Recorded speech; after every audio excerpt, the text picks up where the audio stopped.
To call to order the Mayor's Selectmen's meeting, February 17, 2015, 7 p.m. Selectmen's Chambers. Can you all stand and join me with the Pledge of Allegiance? I pledge allegiance to the flag of the United States of America and to the republic for which it stands, one nation, under God, indivisible, with liberty and justice for all. Thank you. Item 3, public comment. 3-minute maximum per person. Yes, sir. No, I'm sorry. Staying on, we'll go to item 4. Approval of minutes. 4A, January 20th, 2015. Move we approve as submitted. Motion made to approve the January and seconded. Any discussion? Any omissions, deletions? All those in favor? Aye. Any opposed? Ayes have it. Petitions and communications. A, letter dated February 3rd from Wheeler Brother regarding the excess capacity calculation. B, letter dated February 3rd, 2015 from Wheeler Brother regulating the stormwater monitoring report. C, letter dated February 3rd, 2015 from the Wheeler Brother regarding discharge monitoring. D, letter dated February 3rd, 2015 from Wheeler Brother regarding the truck lot, 3rd and 4th quarters. E, letter dated February 5th, 2015 from Wheeler Brother regarding the application for construction and operate metal recovery facility. F, letter dated February 6th from Wheeler Brother regarding the application to construct and operate a metal recovery facility, notice of application.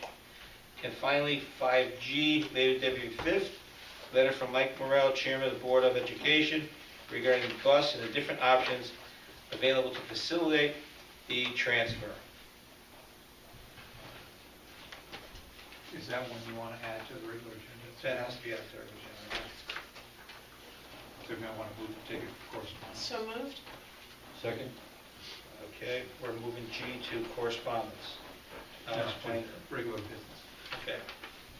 So all those letters can be viewed during normal business hours in the mayor's office. Reports of standing committees, General Government Committee, Codification. We're in the process of finalizing the draft overarching ordinance.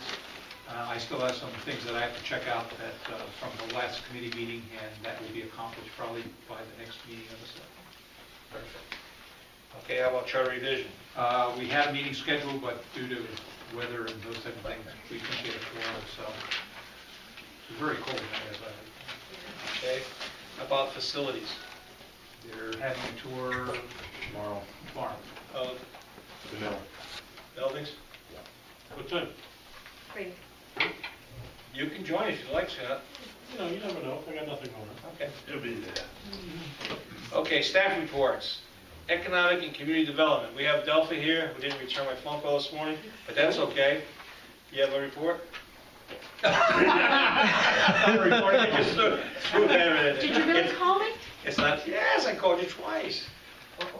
We have to get a date to Wayne. Okay. Because Jackie came, so it was actually the third one. And Randy, the same thing, she didn't return. I was alone in the office today, and Oh, that's okay. It wasn't in my.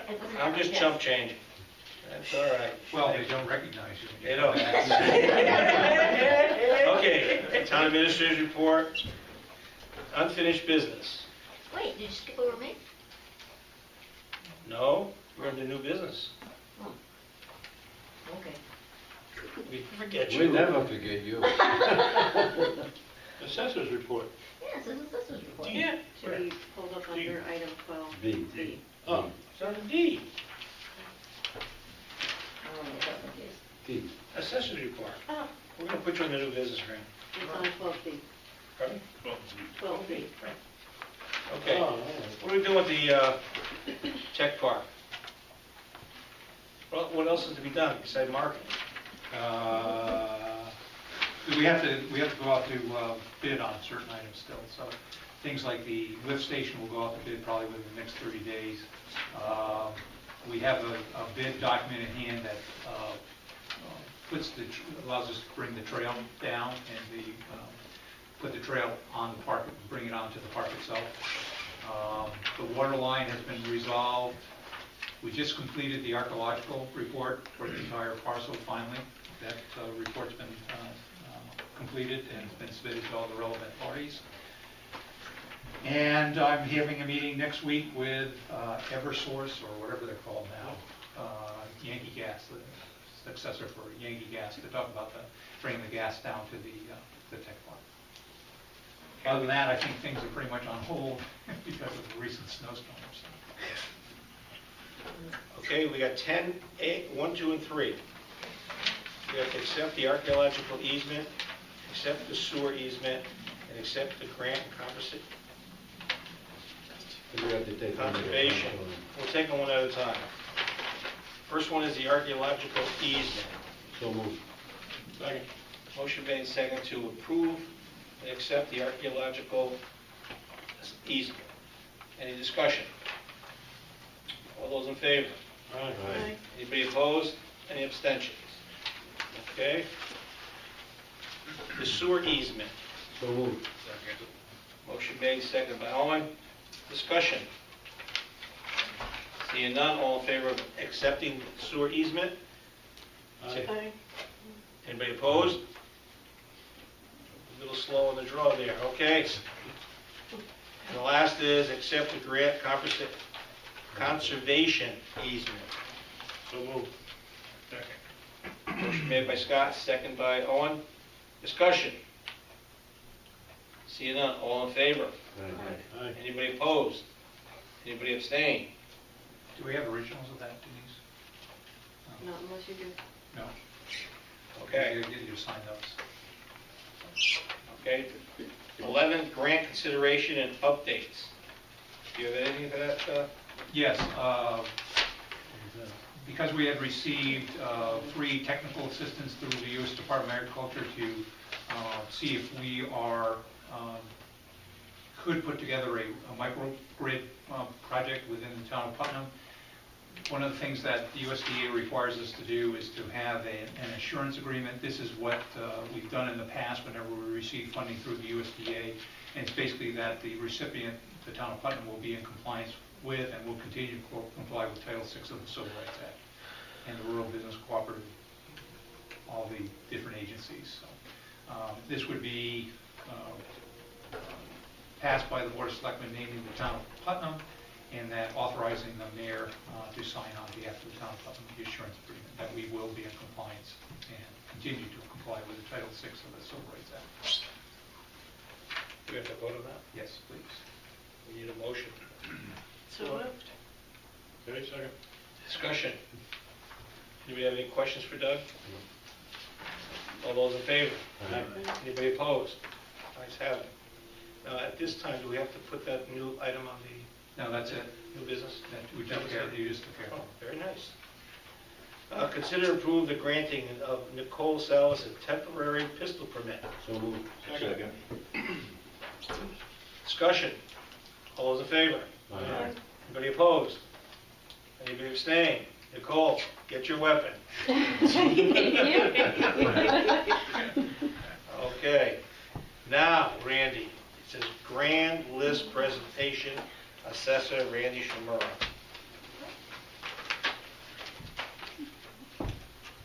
Denise, you have the permit? All set. All set, okay. Okay.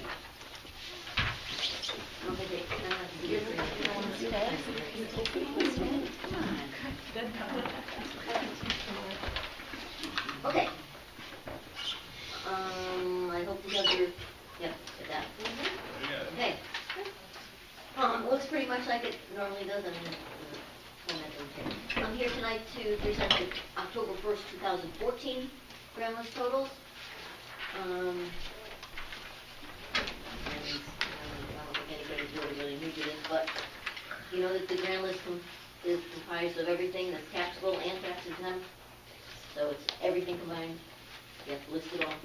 There are 3 parts of the grand list: the real estate, personal property, which is businesses, tangible property, machinery and equipment, and motor vehicles. The net taxable grand list is the bottom line after all exemptions that the Board of Finance will be using to help develop a mill rate this coming spring, and then following that, there'll be taxes being flowing out for July. So what's the date on that, will that be finalized? May something, I guess. It'll be the second Wednesday of May. Second Wednesday of May, I believe it's the 13th this year, but I'm not sure. Our office works entirely a whole year just to produce that grand list. We are already making efforts towards working towards the 2015 list. We're 14 to bed, we're already working on 15. The three major functions in our office are to list, get everything in the right property owner's names, list it in the right ownership, discover, try to find anything we can to put on the taxable rolls, and to value all property. And that keeps us busy. Some things are easier to discover, like building permits, or usually I get a permit, so I don't know somebody's doing an addition. Sometimes finding other things like personal property is a little more difficult. So we try to look under every stone we can and look every place we can to find personal property. Okay, first page. You all know that we went through a revaluation, and I came before you the end of January and talked about what the impact of the reval had. And the impact of the reval was that the real estate portion of the grand list was down 8.6%, which was, to me, it wasn't that devastating as when I looked at some of the surrounding towns last year that did reval. Killingly was overall last year, after they finished their reval and everything else, they were down 16%. 16. So that created. What's that predicated on then? So why would Killingly be down 16 and we're only down? Well, we were down 8 and They're only down 4.35. Right. yeah. The values aren't as low as they were a year ago, and in 13. We're starting to see, coming out of the recession, that the values are starting to come back up again. We don't have as many properties in foreclosure. We have a bigger commercial and industrial tax base than Killingly does, and I think that held its own. Our commercial stuff really held its own values. Very few of them went down. And looking at their income, what they were bringing in and particularly big apartment buildings, those were up. Those were doing well. And then Mr. Cutler told the press last week about, well, our motor vehicle grand list went up almost 20 million, 35%. And I know Winnie Radio talked to Winnie Radio, and they called me and asked me what the big increase was, and it was enterprise car leasing. They have an office out in what was the old Gomes building. Gomes, yeah. It's now Gates, Chrysler, and they've had an office there, a rental office there since 2003. So they've been there for about over 10 years. But this year, they seem to register an awful lot of their cars in Putnam. We called them when we first saw it. It was not on the supple list. And thought that, maybe this was, and they said, nope, we want them, we've got them all registered through the motor vehicle department in Putnam. And so we had about 800 cars, new cars, on our supple list, which made the supple list come out a lot higher than was anticipated. So you're going to have a little windfall there when they collect all that money. The supple list, I think, was estimated to bring in about $65,000 this year in revenue. Probably going to bring in about 130 because of that. So you have some that's unanticipated revenue. That's a one-time. Yeah, it's a one-time. Anyway, continuing on.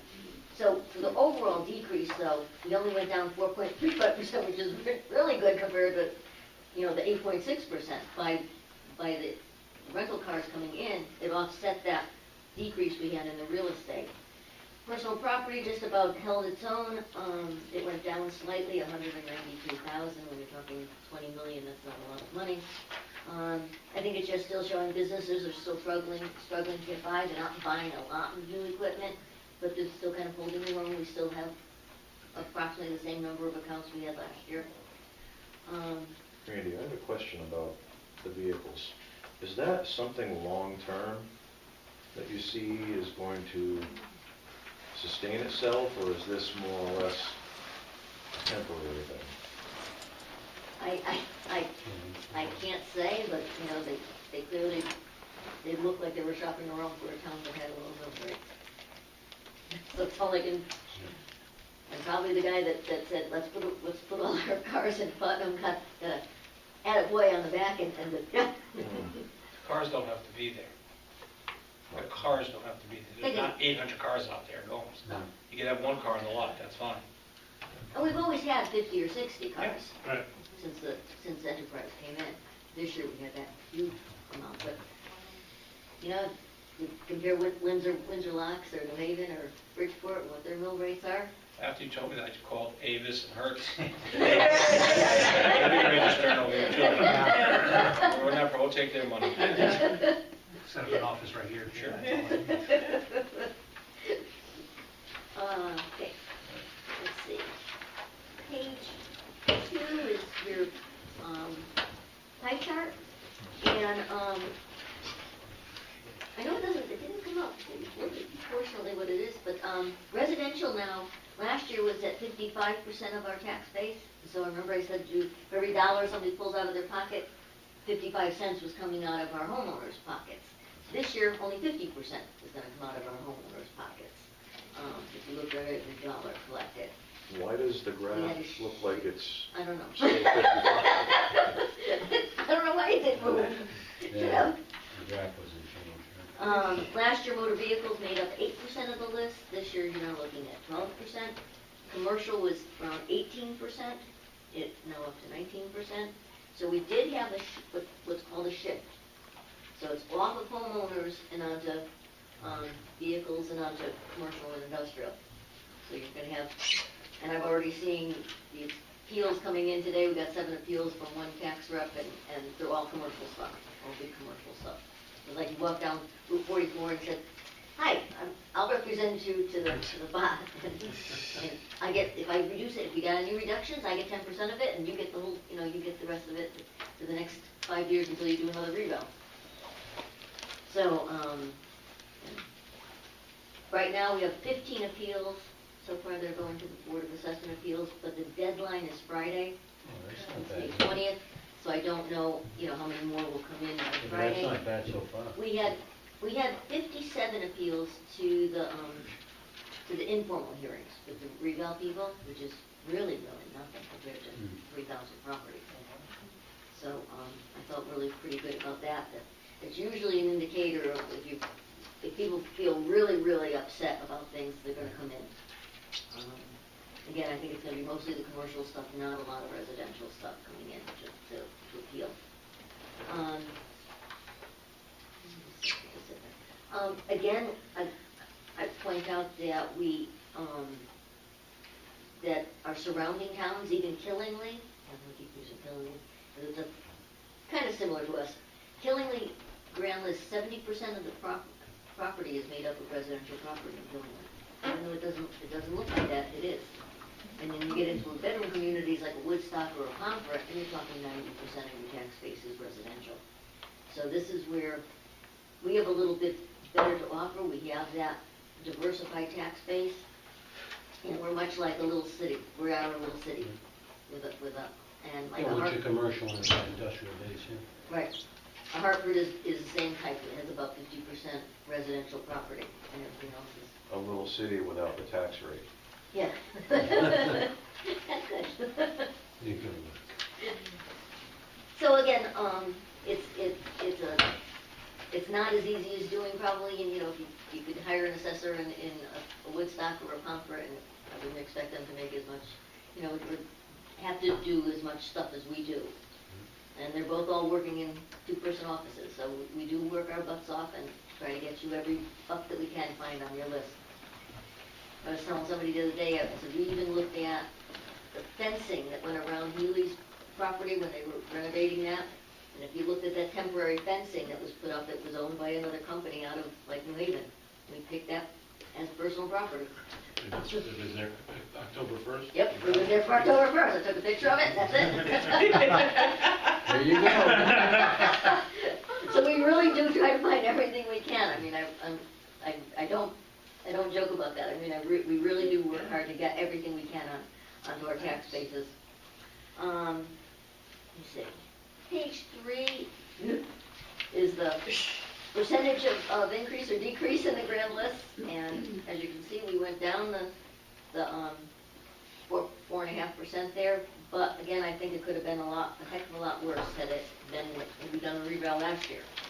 So I'm not too upset by that. We went down 16% last year. I'm trying to. I have a Wyndham County meeting tomorrow with the assessors, but I've been trying to find other towns that have done revals and see what their lists have been doing, and on the Hartford Current and stuff, and we're still doing pretty well with that. With the influx of those motor vehicles, it really helped us offset the decrease in our real estate.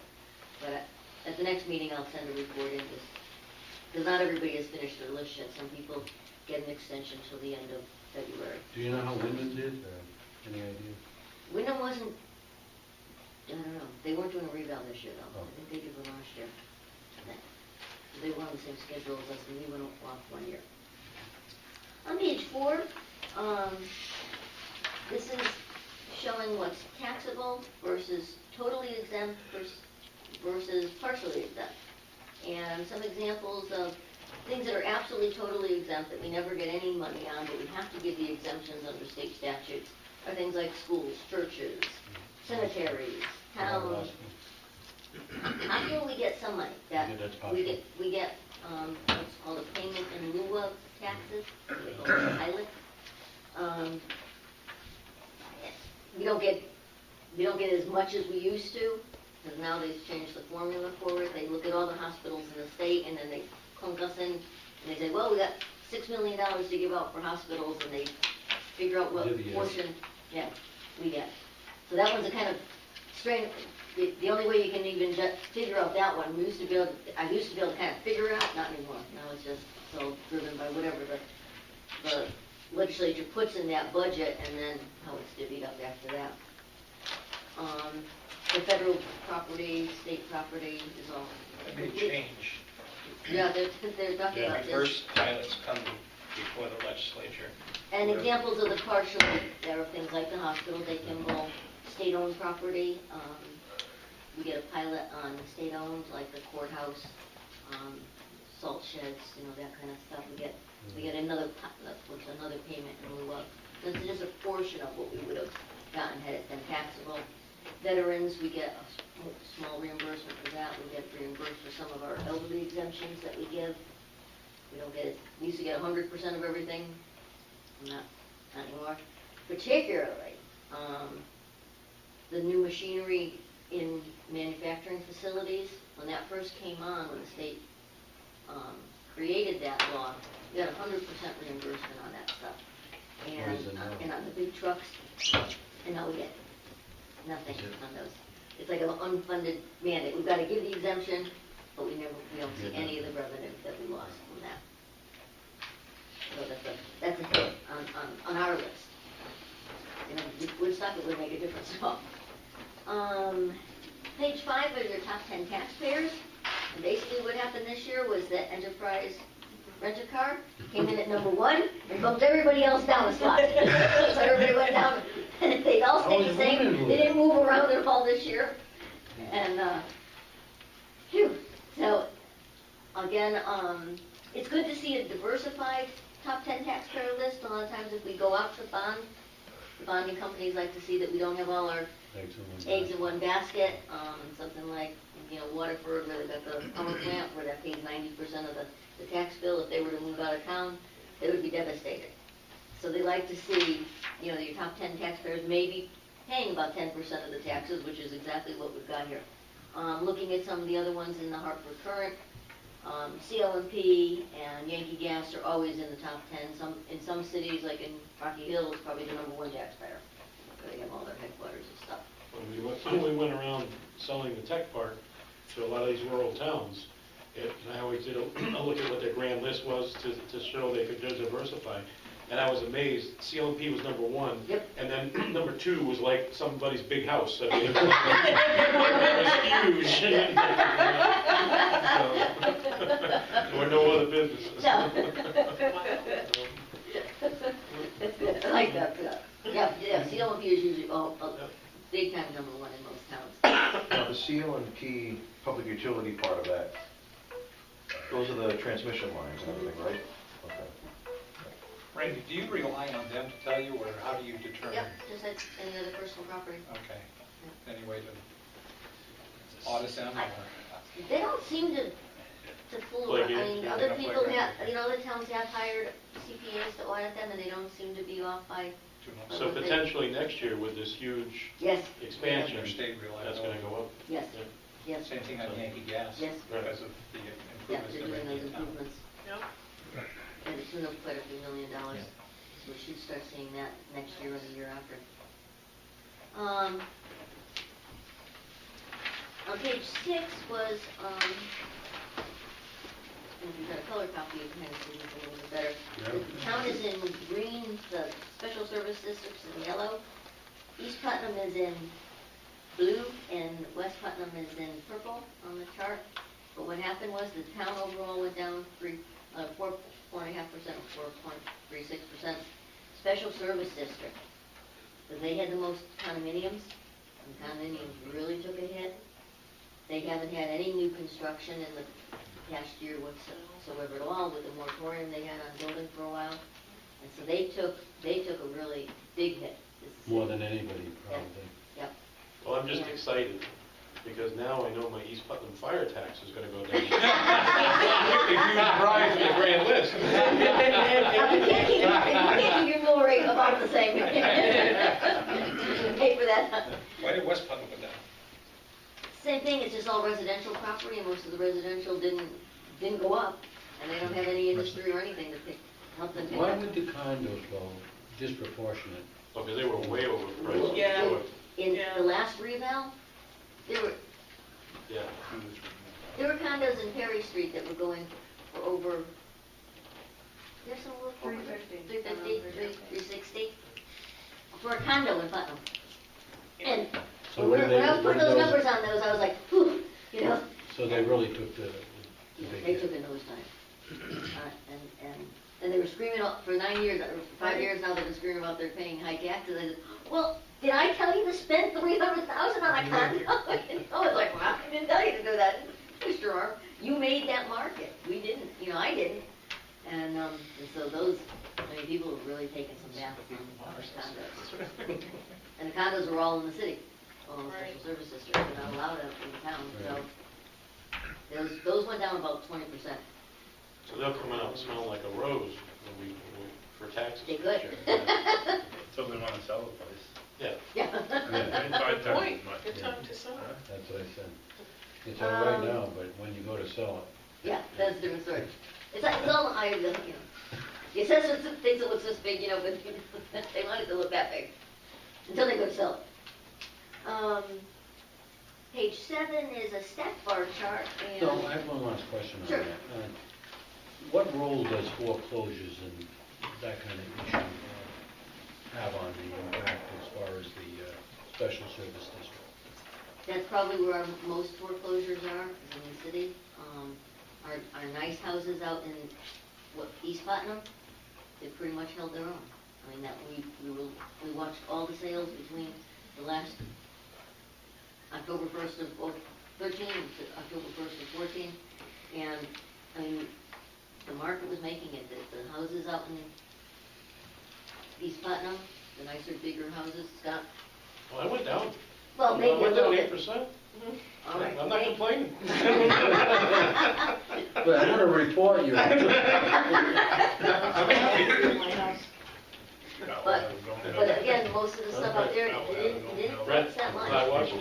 Yeah. Finance, right? Yeah, I lost all yesterday. But the foreclosures, most of the foreclosures are in special service district too. And that's why apartments are up, because people get.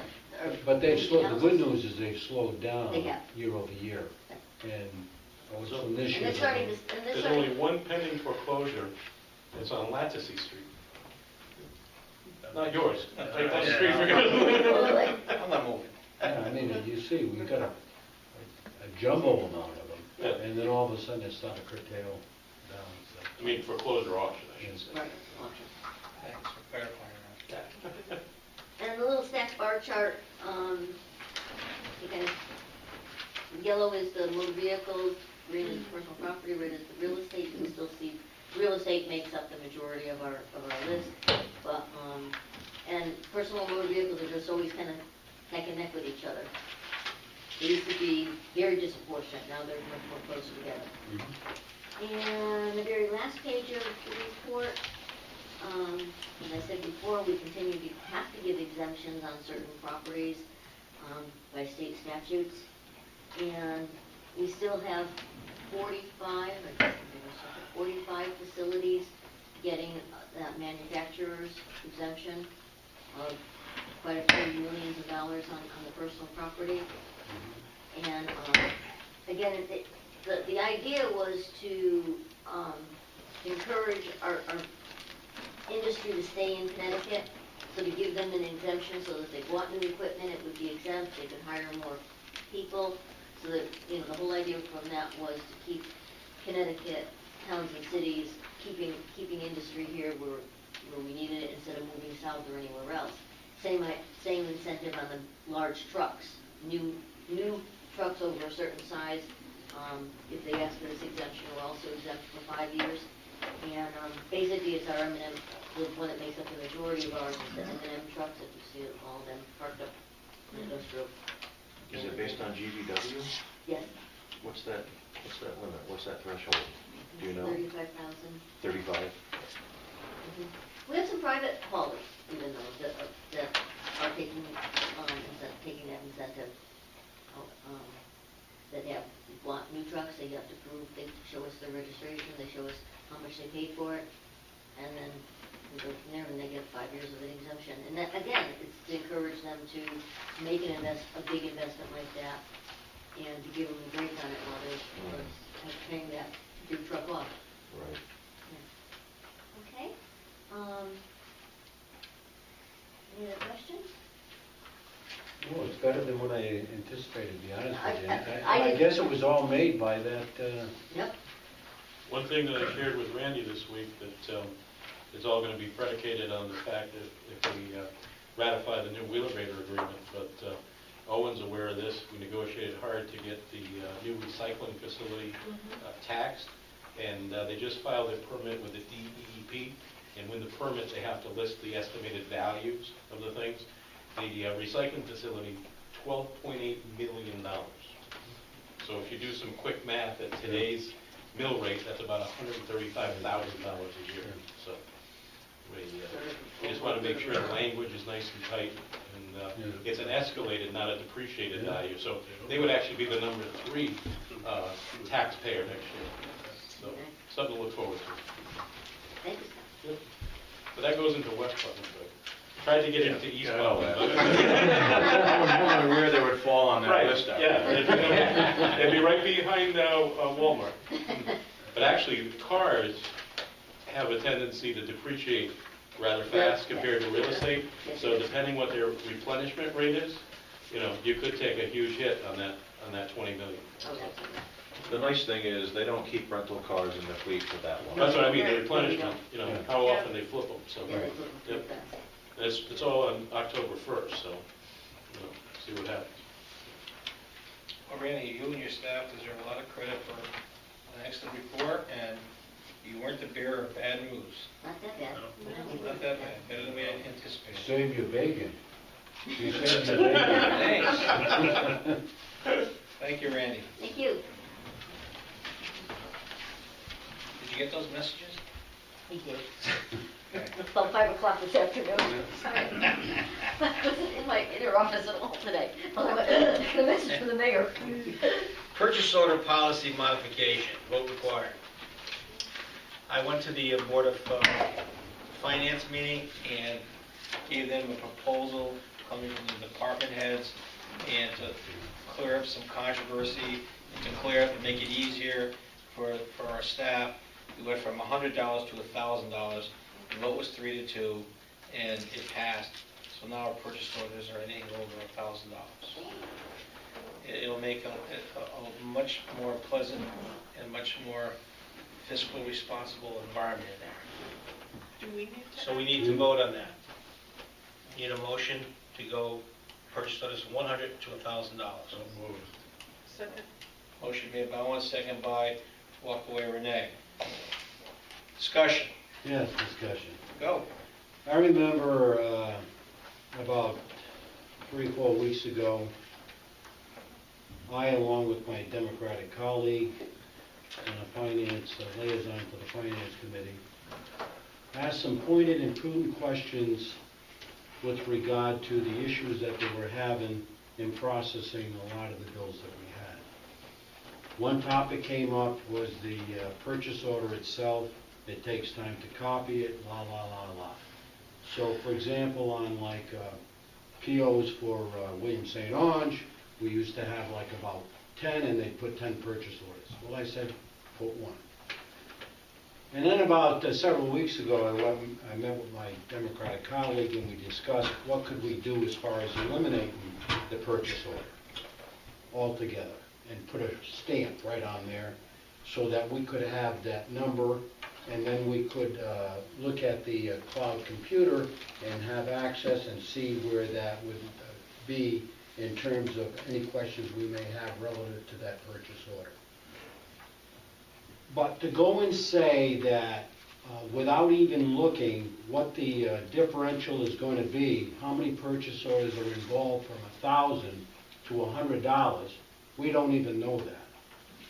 I believe, my own personal opinion, having a background in manufacturing and management, believe we have a problem with regard to organizational skills in the departments we have here. Not necessarily, I don't think this is going to do diddly with regard to changing it from 1,000 to 100. You can have one consultant tell you it's $1,000 is a perfect number. You could have another one say it's $50. You could have another one that say it's $2,000. So I don't put a lot of health on that itself. But it's going to come back to us, Tony, and here's what I say. We just passed a bill about 3 months ago with the purchase orders at $100, okay? People are going to say, why did you pass it then, and why are you changing now? What I would like to see done, and I don't know if you're in agreement with, is we do this on a temporary basis until we get a new treasurer, and then we move on from there. But from us to just make a change for the sake of making a change, not knowing whether it's going to help us or not, I'm not for that. Well, our town administrator did some research of towns our size, between 5,000 to 10,000 people, and their financial process. And most of those towns, which reported to the Board of Finance, have $1,000 minimum for the convenience and to, I don't know if they're quicken the pace, or, and a lot of problems, you're correct. We don't have a treasurer. You're putting a load and a burden on 3 other people who have to do the day-to-day operation, plus all the other stuff they do. So it boggles things up, and people and vendors aren't getting paid for months. No, I agree on that. We did agree on, at that meeting that we had, at the, I don't know, 2 or 3 weeks ago, that it would be prudent to give them 5 hours overtime a week. That was approved. And also to get a temp in. And those are short-term measures that should assist the team in doing their duties. Well, But that's my own personal opinion. I'm for that, but I'm not, without even checking most of our purchase orders are blanket purchase orders. That's what they are.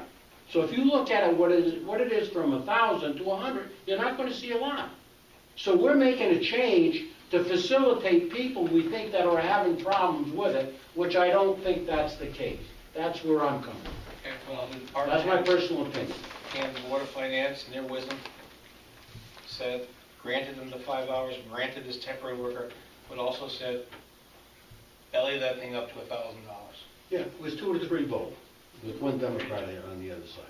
See, my thought, Peter, was until we either get our treasurer back, get a different treasurer, who knows what's going to happen.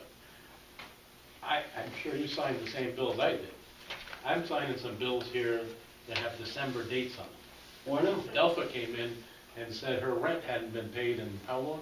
2 months. 2 months. So something's not working. Now, I think the big change, and I commend you for agreeing to it, is to not have her staple the PO to every bill. Hopefully we'll get a stamp, it'll have the PO number on there, and Eileen will run a report for us, and that's fine. My idea on this $1,000 is, I don't know where the number should be, 100, 50, 1,000, a million, I don't know. But until we have somebody at the helm again, maybe we gotta kind of take the reins off a little bit, and then if we get somebody back, a new person, who knows what we don't know what's gonna happen in the future, then to sit down and say, okay, let's put a system in place, because if we remember, this was implemented more than 2 or 3 months ago. Okay, I think this was implemented almost a year ago. No, And- no. Well, it was in discussion a year ago. Well, anyway. We passed it about 4 months ago. But it was implemented with not a whole lot of training that went in on it, okay? Since then, they had some cloud training, and they've had meetings on the PO, but without having the person at the helm, a finance director in-house, I'd say, let's loosen up a little bit, we can always change it. Just like we're changing it now, we can always change it. I thought the same thing. You know? But can you imagine this? If we go ahead and do something, we already did it once, we're changing it now, you're gonna change it again, how many times are you gonna change it? All you're doing is just raising the threshold. Yeah. I'm really saying not- I mean, losing the if we range. can go back to doing it, Thompson does it, $100. So, But they have I'm just saying, I know the mess we're in. Yes, dear. Yeah, it was, first of all, it was more than 4 months ago. I can say without any question, purchase orders started far more than 4 months ago. It was at least 6, probably more like 8 to 10 months ago. Yeah, number one. Number two,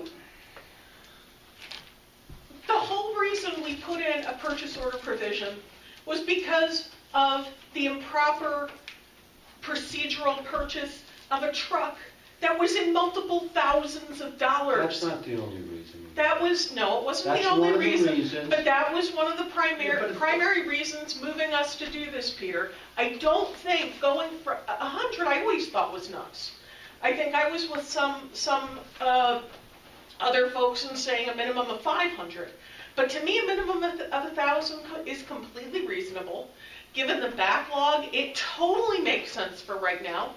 And you know what? If in 6 months we want to sit down and see, even physically, how big's the pile when it was 100, how big's the pile when it's 1,000, we can look at it then. I think we need to take some action now, and if 1,000 is everyone else's threshold, or maybe not everyone else's, but the predominant threshold, I think it makes sense for us to adopt it. Let's see what the result is, Pete. Yeah. We pass this tonight, Yeah. like the Board of Finance did. We're just rubber stamping what the Board of Finance did. We'll see if there is more clarity and more productivity in this whole situation. And if we have to change, you change. Yeah.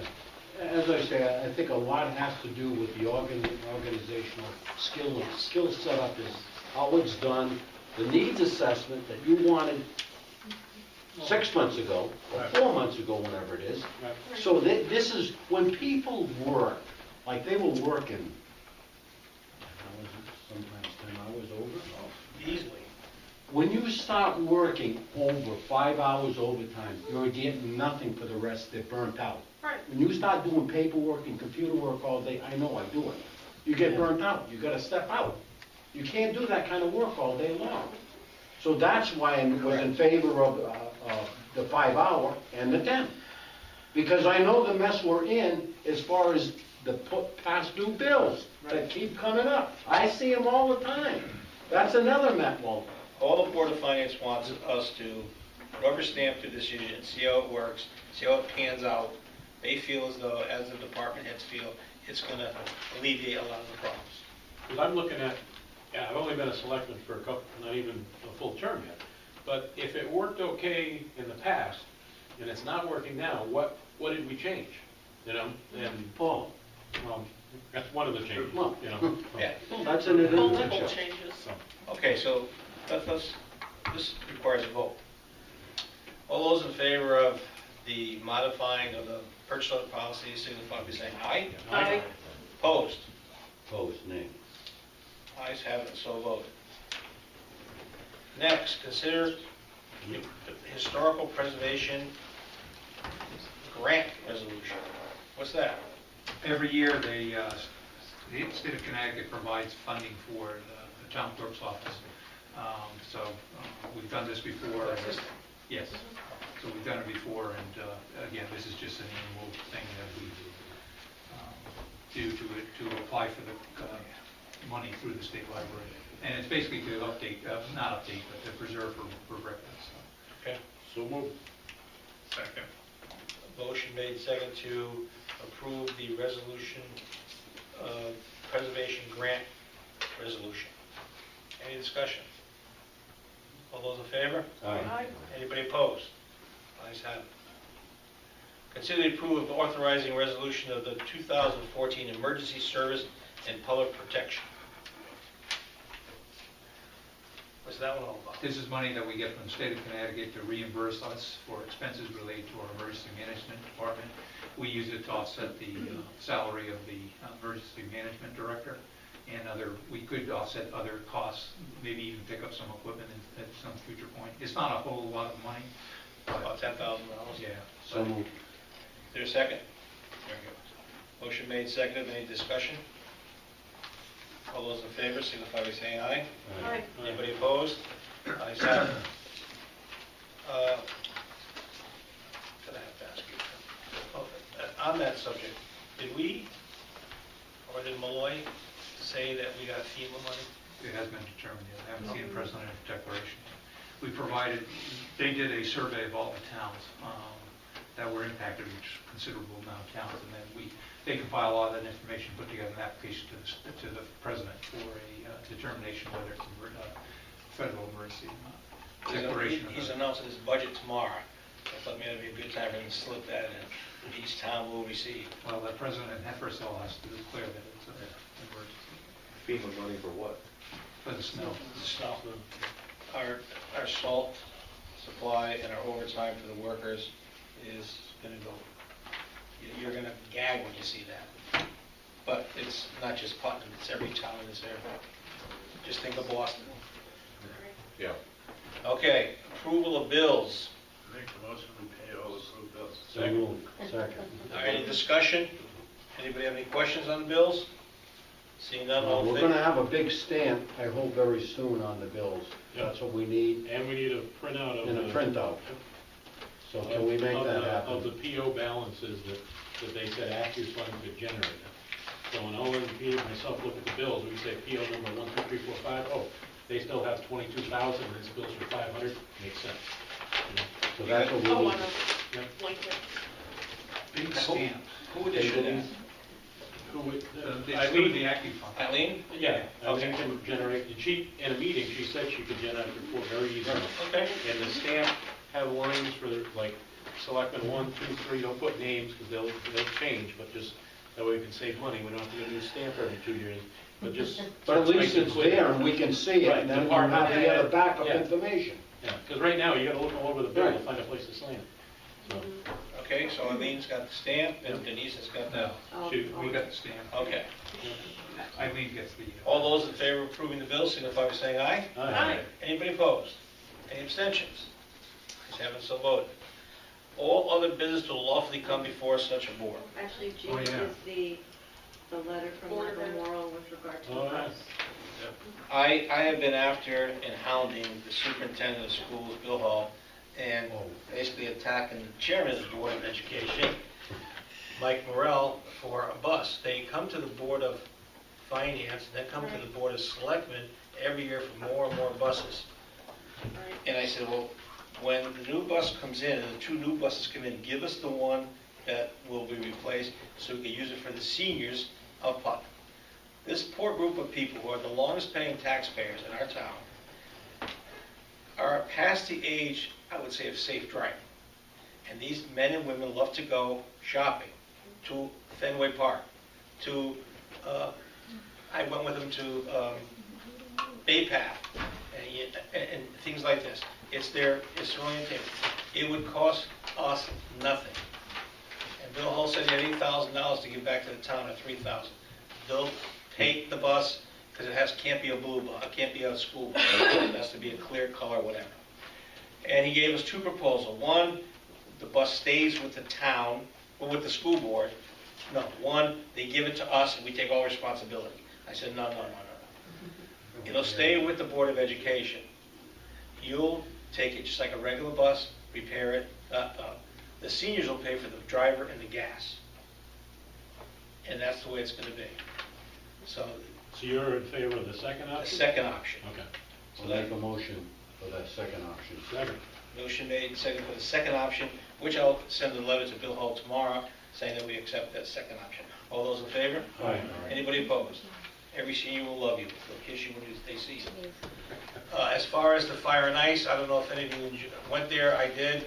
I froze my fanny off. Hi, Alma. Wait a minute. Get away with that. It's only 7:50, Willie. That's right. It was a great event. I talked to people from Manchester, Connecticut, Providence, Rhode Island, and one guy from, I don't know where the hell he said he was from, but it was a long distance. And it was enjoyable. The ice sculptures are still there. They're not going to Right, melt they're not this going winter. anywhere. Best haven't seen is now.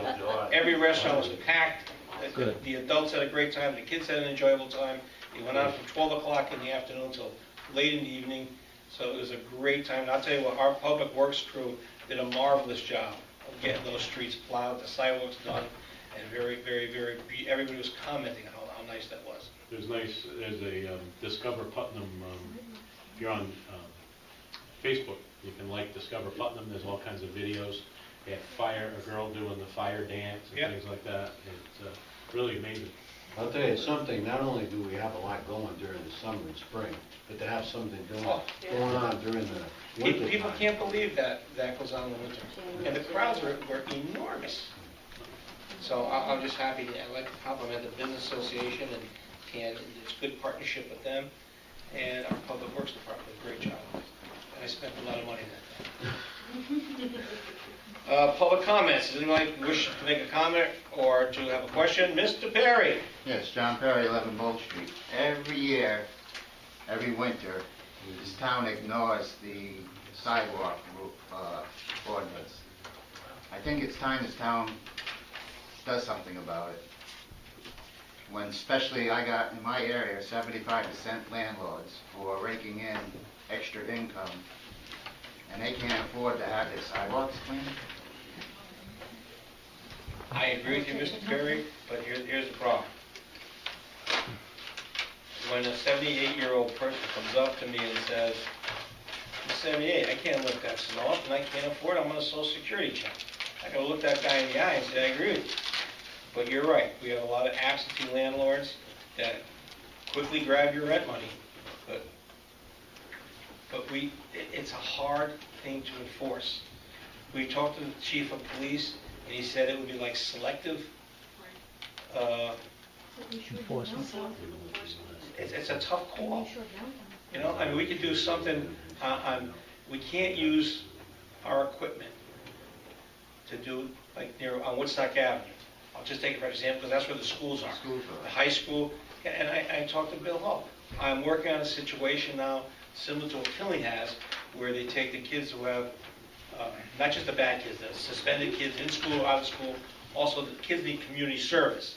So they have a pool, and then people who are elderly, people who have physical problems, who can't do it, or don't have the money, will call, and then they'll ship out these kids to that place. I can see the elderly, but that can't afford it, but the rest of it, there's no excuse. I agree with you, but I maintain my sidewalk. Matter of fact, today, your town guy that does the sidewalks with the John Deere did all the town sidewalk, but every year they forget to come down to the telephone pole and clean that one section of the sidewalk. Every year. They pick and choose what they want to do. I also had a conversation with Bill Hull, because this was during the last snowstorm when we had to cancel our meeting, and he was concerned about the kids walking to school. So I asked him, how many kids are walkers? And he said that the elementary school kids, they get picked up no matter where they are. It's the middle and high school kids. They said, well, give me a number. How many actually walk to school and don't take the bus? He estimated 60 to 75 kids. So then, one of my pet peeves is, I said, I see these buses going by and I don't see 77 heads sticking up in every bus. I says, do you have the capacity right now to pick up an additional 60 to 70 kids? And he agreed that he did. So I said, you know, I said the snow is one thing, but we also have cold, okay? What if you made a deal with the kids or the parents to say, look, December, January, February, if you want to get picked up, if you're normally a walker, but during the cold months and the snowy months, if you want to get picked up, let us know, and we will pick you up in those months. Now your liability is, you know, you have to sign off if you say, no, I still want to walk, but if you want to ride, we'll pick you up. Because he was saying that they had a policy of picking up the kids if they're walking in the street. And I'm like, you know, that's going to create a lot of hassles and pile up. But and that things like that. automatically takes care of it though. Right. If you pick 'em So up. I suggested that to him, and he was going to look into that. But he said that they had the capacity. I don't like the two-tiered bus system. I think it's a waste of time. When I was on the Board of Ed, I didn't like seeing this, you know, one bus go by to pick up the small kids, and another bus a half hour later go by to pick up the bigger kids. But I'm not the transportation manager. They could figure it out. But truth be told, they have the capacity.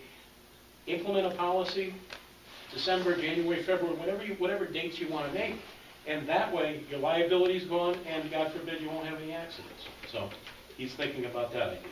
Well, that's a good idea. Because I agree with you, Tony. I don't know how we could implement, and I know Doug sent out some letters to the homeowners. Well, I drove down Woodstock Avenue. I don't think they responded too well. Did they? Some did. Some did? Some Okay. came in screaming and Yeah, yelling. Right. So, you know, I don't know the easy answer. But Snow's, that's one way to protect the kids. to get back to you, Mr. Perry, I made a note of what you said, and I'll talk to he's there, leading around we're Owen Tarfield things. Yeah. Oh, all right. He does School Street, he comes down my street, he only comes down to where the handicap is and where the entrance you drive in, but there's another 20 feet of sidewalk he doesn't do every year. Okay. And if I do it, I'll have my two neighbors that constantly bully me will come to the meeting and bitch that I'm doing town property. Okay. Anybody else like to speak? Seeing none. Is there a motion to adjourn? So move. All those in favor? Second. All those in favor? All right. Being adjourned at 7:58.